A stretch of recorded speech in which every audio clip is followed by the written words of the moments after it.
Gazeta greke Protothema.gr në një shkrim të publikuar sot ka vënë në shënjestër kryeministrin Edi Rama, duke tentuar të lidhë atë me narrativa të vjetra historike dhe interpretime të njëanshme mbi origjinën familjare dhe qëndrimet e tij politike. Nën petkun e një të ashtu quajture analize historike, shkrimi përpiqet të vërë në dyshim identitetin, prejardhjen dhe orientimin politik të Ramës, duke ringjallur teza të njohura të propagandës nacionaliste greke. Ky sulm mediatik vjen në një moment të ndjeshëm pas batutave të kryeministrit Rama gjatë një konference në Abu Dhabi me moderatorin grek John Defterios, batuta që në Greqi u interpretuan si fyese dhe ndezë reagime politike e mediatike. Protothema nis shkrimin duke pretenduar se origjina e Edi Ramës ka qenë objekt debati, sidomos në një periudhë kur sipas gazetës ai përballet me presion të brendshëm politik dhe protesta. Më pas, media greke i referohet një postimi në Facebook të Dr. Stavros Daju, i cili paraqitet si ekspert i çështjeve greko-shqiptare dhe riboton atë pothuajse në tërësi. Në qendër të shkrimit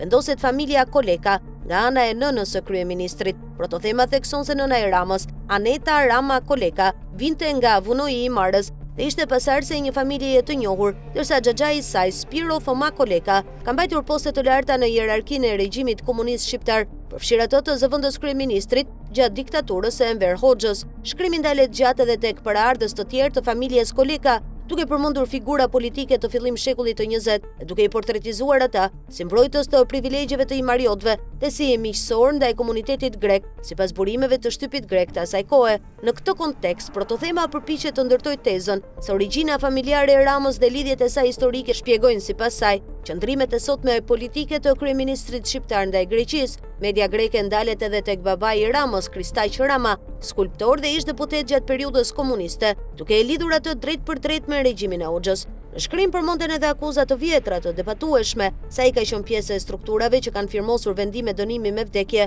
në fundin e diktaturës, përfshirë rastin e poetit Hafzin Nela. Në vijim Protothema pretendon se vetë Edi Rama është distancuar nga origjina familjare, duke promovuar versione të tjera për prejardhjen e tij, përfshirë lidhje me mirditën katolike dhe figurat e ershme me mbiemrin Kol Leka. Një pjesë e konsiderueshme e shkrimit i kushtohet edhe fshatit Vuno, të cilin gazeta e përshkruan si një vendbanim historikisht grek, duke u referuar regjistrimeve të vitit 1914 dhe duke vendosur këtë argument në kuadrin e narrativës së njohur greke për epirjen e veriut. Në fund, shkrimi shkon edhe më tej, duke spekuluar mbi prejardhjen e mbiemrit të Rama, duke sugjeruar një lidhje të mundshme me mbiemrin grek Ramos, i përhapur në zonat e epirit pa sjell prova konkrete. Ndërsi artikulli i Protothema.gr nuk sjell fakte të reja, por i kthe narrativa të vjetra nacionaliste, të njohura prej dekadash në diskursin grek për Shqipërinë dhe Imarën, duke veshur ato me petkun e analizës historike, një qasje që më shumë synon ndikimin politik dhe emocional sesa informim objektiv, në një moment kur marrëdhëniet shqiptaro-greke